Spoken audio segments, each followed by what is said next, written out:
Hello there everybody, it is Tegan here again today, and today I am going to be doing my March/April wrap up. Like I said in my Never Always Sometimes review, which I'm filming on the same day, if you can hear yelling in the background, it is because my neighbors are having a party and for some reason there's a lot of screaming involved. So that is why that is happening. So today I'm doing my wrap up for the last 2 months, and I did not read a lot. I managed to get done 5 books, which I am semi happy with and semi not, because I was in a bit of a reading slump. So I don't know, over the last 2 months, I was just in a really big reading slump. I just did not want to pick up a book. I wanted to pick up a book, but then I would pick up a book and then I just wouldn't want to read it, and I would read a couple pages and then put it back down, and I don't know, so I just sort of didn't read, and then I read some, but not a lot, so that's why I only read 5 books, and one of them's really short, but yeah. So I read 5 books, and I am going to be getting into those books now. 2 of them were ebooks, so I'll just be explaining them, but yes. The very first book that I read in the month of March was Kindred Spirits by Rainbow Rowell, which was amazing, and I am thinking about doing a review for this book because I loved it so much, and it would be just a short review. I just haven't done it yet, but I'm pretty sure I'm going to be doing a review for this book, and it was amazing and beautiful. I ordered it as soon as I saw it, that Rainbow Rowell was coming out with a book for World Book Day. I picked it up because it was Rainbow Rowell, and because Rainbow Rowell is amazing and I needed to have it, and so I picked it up, and it was amazing. Basically, all this book is about is a girl waiting in line for a Star Wars movie, and if you are a fangirl or a fanboy and you love something a lot, and you're just a nerd or a geek or whatever, you will enjoy this book, even if you're not a big fan of Star Wars, because me personally, I'm not the biggest fan of Star Wars. I like it, I've seen the movies, I'm just not the biggest fan of it, and so I was a little bit apprehensive about if I was going to enjoy this book a lot, but I was like, it's Rainbow Rowell, and so I'm gonna pick it up, obviously. But you do not need to like Star Wars to like this book at all. It was just amazingly beautiful, and 5 out of 5 stars for me. I'm pretty sure I've given all of Rainbow Rowell's books 5 out of 5 stars because I love them all. So yes. The second book that I read in the month of March was 48 Shades of Brown by Nick Earls, and it was this book. I'm just covering up my school logo and such right now because I don't want to be stalked. But yeah, I did not enjoy this book at all. Sorry, Nick Earls, but this book was not good.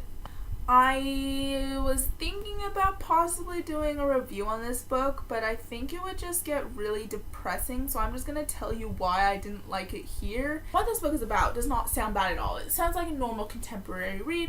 I'll just read you what the back of the book says because I'll just read you what the back of the book says.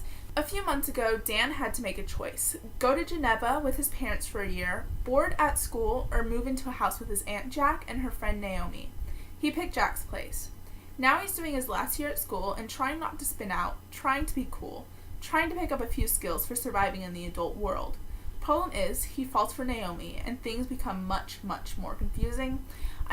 The actual summary of this book does not sound bad. It sounds like something I would actually enjoy. Going into this book, I was like, okay, I might actually enjoy a book that I have to read for school. And then I started reading it, and no. I read this book on the plane. This book is written without quotation marks. So around when people are speaking, there's nothing to differentiate between normal text and speaking. Literally, I read the first 2 chapters of this book, and then I realized that people were actually speaking, and I had to go back and reread it. Yeah, I did not enjoy this book at all. I would probably give it a 1.5 out of 5 stars.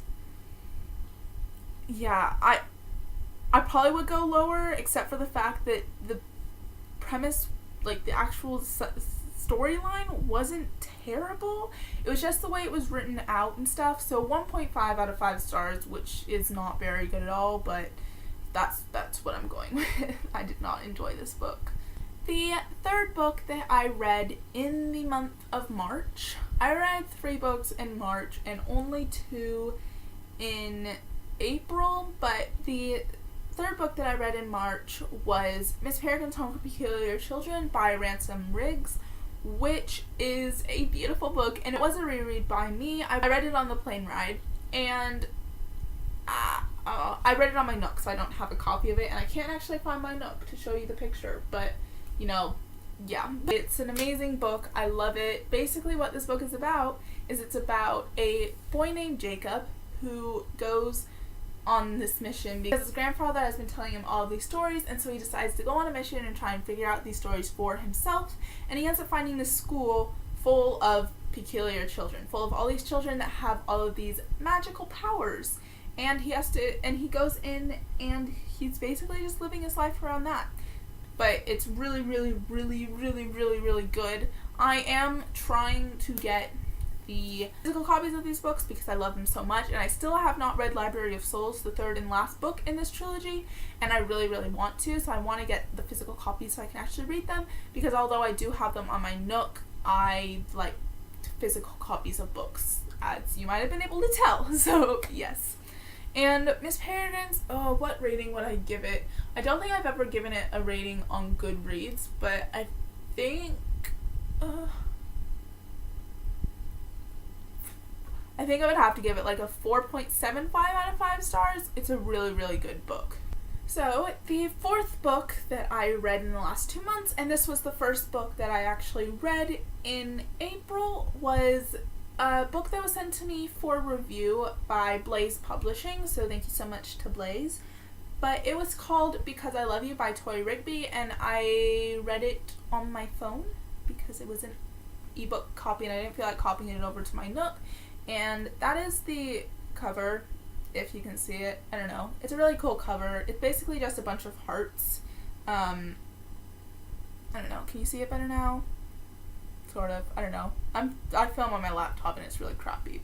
And this book I will be doing a review of, and it will actually be over on my blog, and that will be going up really, really, really soon, so you can look forward to that, and I will let you guys know over on Twitter and stuff when it goes up, but it should be going up soon. I did have a few things that I wanted to talk about this book, but I will be explaining that more in my review, and I don't actually have a star rating yet, so I'm not going to say one yet because I'm still like thinking about it and still trying to come up with one, and so yeah, but yeah, that was the fourth book that I read. It was Because I Love You by Tori Rigby, so yes. And the final book that I read in the month of April was Never Always Sometimes by Adele Said, which was beautiful, and I loved it, and I just did a review on this book. The basic premise of this book is about 2 people named Dave and Julia. They decided to create this list called the Nevers, and basically what this list consists of is cliches that they never want to have to do during high school, that they never want to do. So things on this list are never dye your hair a color of the rainbow, never date your best friend, never go skinny dipping, things like that. And basically, in their senior year of high school, they decide to go out and break all of these nevers and do all these cliches that they decided that they would never do during high school. This book is really, really, really, really, really good. I gave it 4.5 out of 5 stars, I believe I gave it in my review, and I really, really, really loved it. And you guys should go and read it if you have not yet, and I will also leave the link to my review down below if you want to know more about what I thought about it. So yes, these are the books that I read in the months of March and April, plus the 2 ebooks that I read. I enjoyed almost all the ones I read, and yeah, I'm just really happy with what I read.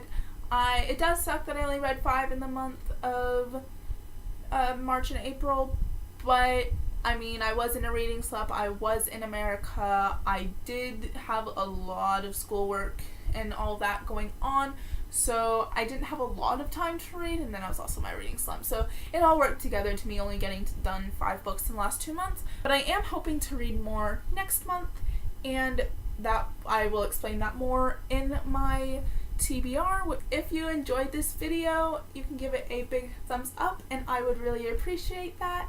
Let me know down in the comments what you read in the month of April, I guess, and what your favorite book that you read was. My favorite book that I read in the last 2 months would have to probably be Kindred Spirits, because it was amazing and beautiful, and yeah. What was your favorite book that you read last month? I'm going with the last 2 months because that's what this video was, but let me know what your favorite book that you read in the month of April was, and you can subscribe down below if you want to be told when I make a new video. And yeah, that's about it for this video. I'm Tegan, this is Bookwormia, and I will see you guys next time. Bye! Hello there everybody, it is Tegan here again today, and I am with Haley again, who just seems to always come back to being on my channel. Yep, because I'm amazing.